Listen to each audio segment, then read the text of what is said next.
Epstein files transparency act, এই আইনের মাধ্যমে ইউএস সরকার এই রিসেন্টলি জানুয়ারি 30 তারিখে 2026-এর জানুয়ারি 30 তারিখে শুক্রবার ছিল ওই দিন অনেক ম্যাটেরিয়ালস আর কি রিলিজ করে। মেইনলি এই রিলিজটা করে হলো তোমার আমেরিকা ল অ্যান্ড জাস্টিস বিভাগ। তো সেইখানে এই এপস্টিন সংক্রান্ত যতগুলো ফাইলস আছে, এই ফাইলসগুলোকে যদিও এপস্টিন ফাইলস বলে, এই এপস্টিন ফাইলসের প্রায় 30 লক্ষ তোমার পেজ রিলিজ করে, অ্যান্ড সেখানে 30 লক্ষ পেজ রিলিজ করে, আরও 1,80,000-এর মতো ফটোজ অ্যান্ড 2,000-এর মতো ভিডিওস এগুলো আর কি রিলিজ করে। এখনও প্রায় 2.5 মিলিয়নস ম্যাটেরিয়ালস এখনও বাকি, এখনও রিলিজই করে নাই। আল্লাহ জানে এখানে কী আছে। আমরা অলরেডি জানি যে এই এপস্টিন ফাইলসে অলরেডি কে আছে, কি আছে, অ্যান্ড কারা কারা এটার সাথে জড়িত এবং কতটা ভয়ঙ্কর ইনফরমেশন যে আমরা পাইছি, এটা অলরেডি আমরা এইগুলা জানি, ঠিক আছে। অ্যান্ড এই এপস্টিন ফাইলসটা মেইনলি জেফ্রি এপস্টিন নামক একজন পার্সনের মাধ্যমে এই ফাইলসটা তৈরি করা হয়। এই জেফ্রি এপস্টিন কে ছিল, কি করতো সে? প্রথম কথায় সে একজন সেক্স ট্রাফিকার ছিল, চাইল্ড সেক্সুয়াল অফেন্ডার ছিল, অ্যান্ড পেডোফাইল ছিল। এই পেডোফাইল এমন একটা রোগ, ঠিক আছে, এটা একটা ডিসঅর্ডার, পেডোফিলিয়া ডিসঅর্ডারের মাধ্যমে মানুষের মধ্যে এটা যদিও এইটা যদিও মেডিকেলি কোনো সার্টিফাইড না, তারপরও এটা আমরা ধারণা করতে পারতেছি। But say child sexual offender ছিল অ্যান্ড সেক্স ট্রাফিকার ছিল, এটা আমরা নিশ্চিত, ঠিক আছে। আমি এই ভিডিওতে সেটা বলবো না যে এপস্টিন ফাইলসে কী কী ছিল। আমি এই জিনিসটা বলবো যে যেই মানুষ কোনো একটা বিলিয়নের অথবা মিলিয়নের ফ্যামিলি থেকে বিলং করে নাই, তার বাবা কিন্তু একজন গার্ডেনার ছিল, তার মা ছিল একজন হাউসওয়াইফ, সে কোনো ইনভেস্টর ছিল না, সে কোনো বিজনেসম্যান ছিল না বড় ধরনের, অথবা সে কোনো এটা কী বলে পলিটিশিয়ান ছিল না, কোনো সফটওয়্যার কোম্পানির মালিক ছিল না। তাহলে সে একটা মধ্যবিত্ত পরিবারে, তার কিন্তু এডুকেশন ব্যাকগ্রাউন্ডও তার কিন্তু কোনো ডিগ্রি নেই, ঠিক আছে। সে খুবই ব্রিলিয়ান্ট স্টুডেন্ট ছিল, এটা ঠিক। সে ম্যাথ অ্যান্ড ফিজিক্সে ভালো ছিল, বাট সে ওই পর্যায় থেকে এতটা, তার যে সম্পদের পরিমাণ, তার যে অ্যাসেট, অনেক কিছুই তো আমাদের সামনে এক্সপোজ হয় নাই, তারপরে যতটুক আমরা জানতে পারছি যে তার যে অ্যাসেটের পরিমাণ, এই এত বিলিয়ন ডলার সে ইনকাম কিভাবে করছে, তার ইনকাম সোর্সটা কি, এই জিনিসটাই আমি এই ভিডিওটাতে বলবো। তার যে জিনিসটা ছিল সেটা হচ্ছে ভয়ঙ্কর লেভেলের নেটওয়ার্কিং। সে যে স্টেজে থাকার পরে তার আন্ডারে যে পরিমাণ নেটওয়ার্কিং ছিল, যে স্ট্রং নেটওয়ার্কিং ছিল, আমার কাছে মনে হয় না এই ওয়ার্ল্ডে তার থেকে স্ট্রং নেটওয়ার্কিং কারো আছে, ঠিক আছে, এই স্টেজে থাকার পরে। তো সে কী করতো? আমি একটা কথা বলছিলাম, সে ছোটোবেলায় স্টুডেন্ট ভালো ছিল, স্পেশালি ম্যাথ অ্যান্ড ফিজিক্সে, যার কারণে সে 21 বছর বয়সে একটা জায়গায় শিক্ষক হিসেবে নিয়োগপ্রাপ্ত হয়, দ্য ডাল্টন স্কুল। এই স্কুলটা কিন্তু সেই স্কুল না, ওই নিউ ইয়র্কের মধ্যে সবচেয়ে এক্সপেন্সিভ একটা স্কুল। অ্যান্ড ওই স্কুলের মধ্যে যেসব স্টুডেন্টরা ওইখানে পড়তে আসে, ওইসব স্টুডেন্টদের যে প্যারেন্টস হয়, কেউ ফেমাস পার্সন ছিল, অথবা কেউ ওই যে ইনভেস্টর ছিল, অথবা বড় ধরনের বিজনেসম্যান ছিল, অথবা কোনো পলিটিশিয়ান ছিল, কেউ না কেউ খুবই রিচ পার্সন ছিল। ওই জায়গায় স্টুডেন্টদের যে প্যারেন্টস ছিল সবাই রিচ পার্সন ছিল। অ্যান্ড এটুকু আমরা জানি যে এই জেফ্রি এপস্টাইনের অ্যাটিটিউড অথবা কথা বলার ধরন বা অ্যাপ্রোচ খুবই অ্যাট্রাকটিভ ছিল, যার কারণে ওই জায়গায় স্টুডেন্টরা অথবা ওই স্টুডেন্টের যে প্যারেন্টসরা খুবই অ্যাট্রাকটিভ হতো। তার এরকম একটা স্টুডেন্টের নামটা যদি প্রকাশ হয় নাই, তো ওই স্টুডেন্টের যে প্যারেন্টস ছিল, তার যে বাবা ছিল, বাবার নাম হলো অ্যালান গ্রিনবার্গ।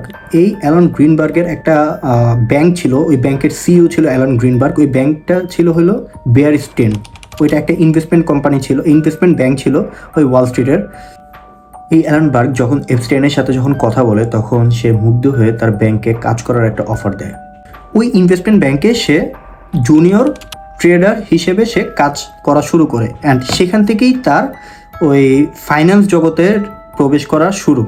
এবং সেই ইনভেস্টমেন্ট ব্যাংকের মাধ্যমে খুব কুইকলি সে ইনভেস্টিং ট্রিক্স অথবা এই ফাইন্যান্স রিলেটেড যত অ্যাক্টিভিটিস আছে সবগুলো সম্পর্কে খুব কুইকলি নলেজ গেদার করে, অ্যান্ড সে পরবর্তীতে একজন ফাইন্যান্সিয়াল অ্যাডভাইজার হিসেবে হয়ে ওঠে। সে খালি বড় লোকদের অ্যাডভাইস দিত, অর্থাৎ সে ছিল আলট্রা নেট ওর্থ অ্যাডভাইজার। এটার মানে কি, যারা মিলিয়নিয়ার ছিল, যারা বিলিয়নিয়ার ছিল, তাদের খালি ফাইন্যান্সিয়াল অ্যাডভাইস দিত। কি এই টাইপের অ্যাডভাইস দিতে হলো কীভাবে আসলে কোথায় ইনভেস্ট করলে প্রফিটেবল হওয়া যায়, কীভাবে ট্যাক্স রিডিউস করা যায়, অথবা তাদের তো অনেক ব্ল্যাক মানি ছিল, ওই সব ব্ল্যাক মানি অথবা অ্যাসেট ট্রাস্টের নাম করে অথবা কোম্পানির নাম করে দেখানো যায়, এটার একটা স্ট্রাকচার মেক করে দিত খুব সুন্দর। অ্যান্ড এটার জন্য ওই যে যারা রিচ পার্সন ছিল তারা খুব হ্যাপি ছিল, অ্যান্ড এর বিনিময়ে মিলিয়ন মিলিয়ন ডলার হলো ফি পেত। আবার সে ইনভেস্টমেন্ট ম্যানেজমেন্ট করতো, অর্থাৎ ক্লায়েন্টের সাথে সে সরাসরি ডিল করতো, শেয়ার মার্কেটে অথবা রিয়েল এস্টেটে যদি কোথাও ইনভেস্ট করা লাগে তাদের সাথে প্রাইভেট ডিল করতো। তার প্রধান দুইজন ক্লায়েন্ট ছিল, একজনের নাম ছিল লেসলি ওয়েসনার, সে ছিল আবার ভিক্টোরিয়া সিক্রেটের প্রতিষ্ঠাতা, তারও ট্যাক্স প্ল্যানিং অথবা অ্যাসেট ম্যানেজমেন্ট এগুলো আর কি ওই জেফরি এপস্টেইন করতো। এটা একটা রিপোর্টে দেখা যায় যে ওই ওয়েসনারের থেকে সে প্রায় 200 মিলিয়ন ডলার প্লাস সে ইনকাম করছে। আরেকজন ছিল লিওন ব্ল্যাক, সে ছিল অ্যাপোলো গ্লোবাল ম্যানেজমেন্টের প্রতিষ্ঠাতা। সেম, তার কাছ থেকেও সে ওই যে বিভিন্ন ধরনের কমিশন নিত, কিসের জন্য, যে ট্যাক্স ম্যানেজমেন্ট করতো, ট্যাক্স প্ল্যানিং করতো, তারপর অ্যাসেট ম্যানেজমেন্ট করতো, এটার জন্য বিভিন্ন ধরনের ফি নিত। প্রত্যেকটা ফি অ্যামাউন্ট ছিল কিন্তু মিলিয়ন ডলারের উপরে। অ্যান্ড রিপোর্টে দেখা যায় যে 150 থেকে 175 মিলিয়ন ডলার প্লাস আর কি, এটা আসলে জাস্ট রিপোর্টে দেখা যায় যে তার থেকে ইনকাম করতে পারছে। অ্যান্ড তার অর্থের প্রায় 75% টাকা এই দুইটা ক্লায়েন্ট থেকেই আসছে, এটা জাস্ট রিপোর্টে দেখা যায়।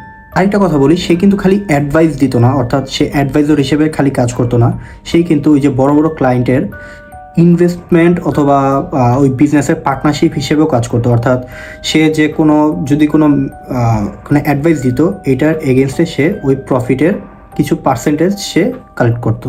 এর জন্য সে ম্যানেজমেন্ট ফিও পেত, প্রফিট হলে প্রফিটের পার্সেন্টেজও পেত, এবং পারফরমেন্স যদি ভালো হয় অ্যান্ড পারফরমেন্স ফিও পেত ওই ক্লায়েন্টের থেকে। পরবর্তীতে সে নিজের একটা কোম্পানি খোলে, সেটার নাম ছিল হলো জে এপস্টেইন অ্যান্ড কো। সেখানে সে যত ধরনের বড় বড় ক্লায়েন্ট ছিল তাদের সাথে প্রাইভেটলি ডিল করতো। আরেকটা কথা, সে কিন্তু তার যে অ্যাসেট ছিল, সে নর্মালি $1 বিলিয়ন বেশি অ্যাসেট সে ম্যানেজ করতো। এটা সে নিজেই বলছে যে আমি $1 বিলিয়ন বেশি অ্যাসেট ম্যানেজ করি। 1980 থেকে 90 দশকের মধ্যে প্রতিষ্ঠিত এই কোম্পানিটি সহ তার যত বিজনেস ছিল সমস্ত বিজনেস সে ইউএস ভার্জিন আইল্যান্ডে রাখতো। মানে তার ওই লোকেশনটা ছিল ইউএস ভার্জিন আইল্যান্ডে, যাতে তার এই ট্যাক্স কম আসে। অ্যান্ড বলা যায় যে প্রায় $300 মিলিয়ন বেশি সে এই ট্যাক্স কমাতে পারছে এই ইউএস ভার্জিন আইল্যান্ডে রাখার জন্য। এটাকে যদি বিজনেসের ভাষায় বলা যায় ট্যাক্স হেভেন অথবা ট্যাক্স গিমিক, ঠিক আছে। একটা রিপোর্টে দেখা যায় যে সে $40 মিলিয়ন ভালার ভেঞ্চারে ইনভেস্ট করার পরে পরবর্তীতে সেটা $170 মিলিয়ন কনভার্ট হয়। সে যেহেতু সবার অ্যাসেট ম্যানেজমেন্ট করতো অথবা ট্যাক্স প্ল্যানিং দিত, তো তার কাছে কিন্তু ফাইন্যান্সিয়াল অ্যাডভাইস দিত মেনলি, তো তার কাছে কিন্তু যত ধরনের রিচ পার্সন, পাওয়ারফুল পার্সন আছে, ওইসব পার্সনের হিডেন ইনফরমেশন ছিল, হিডেন ম্যাটেরিয়ালস ছিল। সো এর জন্য সে মাঝে মধ্যে তাদের ব্ল্যাকমেল করতো, অ্যান্ড এই ব্ল্যাকমেলের জন্য তার কাছে প্রচুর অর্থ আসে। তার আরেকটা ইনকাম সোর্স ছিল ফাইন্ডার্স ফি, যেটাকে বলা হয় নেটওয়ার্ক বেসড ইনকাম। এটা কি?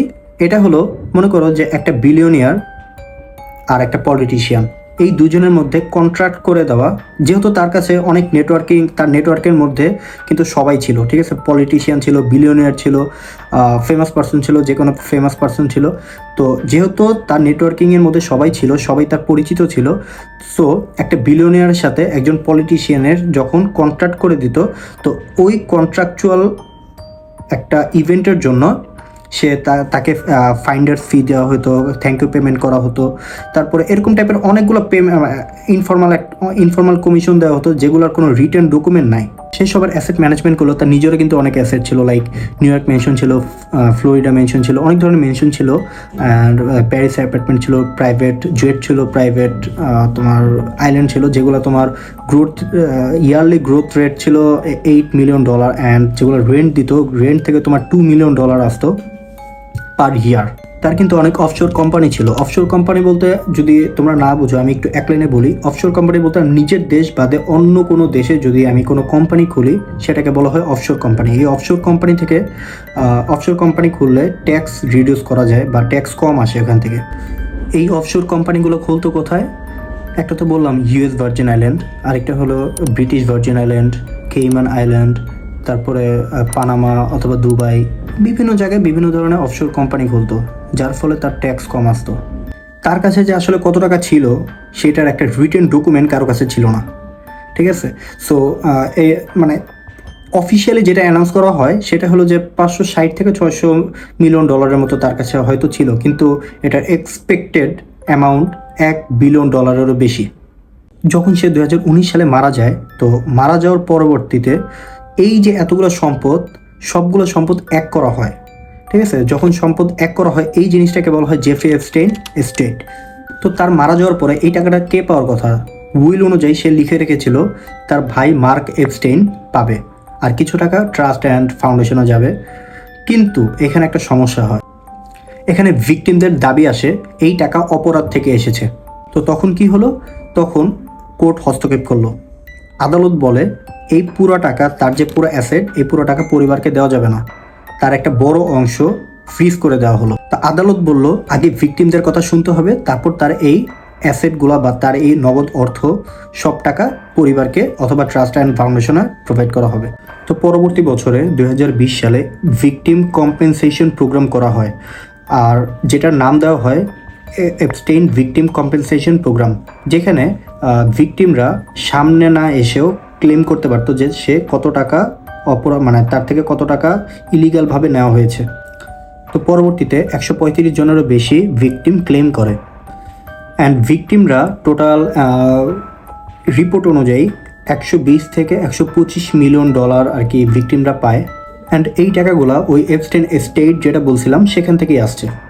তার যে অ্যাসেটগুলো ছিল, ফ্লোরিডা মেনশন যেটাকে পাম বিচ বলা হয়, তারপরে ওই যে নিউ ইয়র্ক মেনশন অথবা ওই যে little saint James, great saint James অথবা প্যারিস অ্যাপার্টমেন্ট, এগুলো সবগুলো সেল করে দেওয়া হয়। সাথে তার অন্যান্য অনেক ধরনের অ্যাসেট ছিল, তো লাক্সারিয়াস লাইফ যেহেতু ছিল তার, সো সবগুলো অ্যাসেটই সেল করে দেওয়া হয়। এখনও অনেকগুলো অ্যাসেট সেল হচ্ছে, সবগুলো এখনও সেল করা হয় নাই। তার অফশোর কোম্পানি ছিল অনেকগুলো, সো সবগুলো সেল করে দেওয়ার পরে তো ওই যে কম্পেনসেশন যেসব অ্যামাউন্ট আসছে, ভিকটিম কম্পেনসেশন অ্যামাউন্ট যেগুলো আসছে তাদের জন্য ওইগুলো অ্যামাউন্ট তাদের দিয়ে দেওয়া হয়, এবং লিগ্যাল ফি যেগুলো ছিল, যেগুলো মানে ডেট ছিল, ওইগুলো ক্লিয়ার করা হয়। এবং তার ফ্যামিলি, আলটিমেটলি তার ফ্যামিলি উইল অনুযায়ী যে পাওয়ার কথা মার্ক এপস্টেইন, সে মাত্র পাইছে $20 to $30 মিলিয়ন। রিসেন্টলি তার একটা ইনফরমেশন বের হয়, সেটা হলো যে সে নাকি ছিল ইসরায়েলের মোসাদের হানি ট্র্যাপ প্রজেক্টের একজন মেম্বার। সুতরাং সে যেহেতু একটা ইসরায়েলের মতো একটা দেশের গোয়েন্দা সংস্থার মেম্বার ছিল, সো তার ইকোনমিক্যাল রিসোর্সেস বা ইকোনমিক্যাল কন্ডিশন নিয়ে আমরা যত রিসার্চ করি না কেন, আমরা 20 to 30% বেশি আমরা ইনফরমেশন পাবো না, এটাই স্বাভাবিক।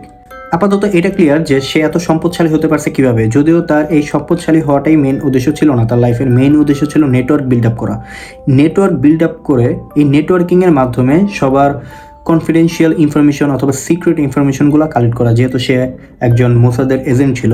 আমি এই রিলেটেড আরেকটা ভিডিও বানাতে পারি, সেখানে আমি এই এপস্টেইন ফাইলসের ভয়ঙ্কর ইনফরমেশন সম্পর্কে এক্সপ্লেন করব, অ্যান্ড এতদিন কেন এই এপস্টেইন ফাইলস কেন হিডেন রাখা হয়েছে, এখন কেন এতদিন পরে, এত বছর পরে এটা কেন রিলিজ করা হয়েছে, এগুলোর টোটাল বিষয় নিয়ে অনেক হিডেন ইনফরমেশন আছে, যেগুলো নিয়ে আমি পরবর্তীতে একটা ভিডিও বানালে আমি সেগুলো এক্সপ্লেন করব।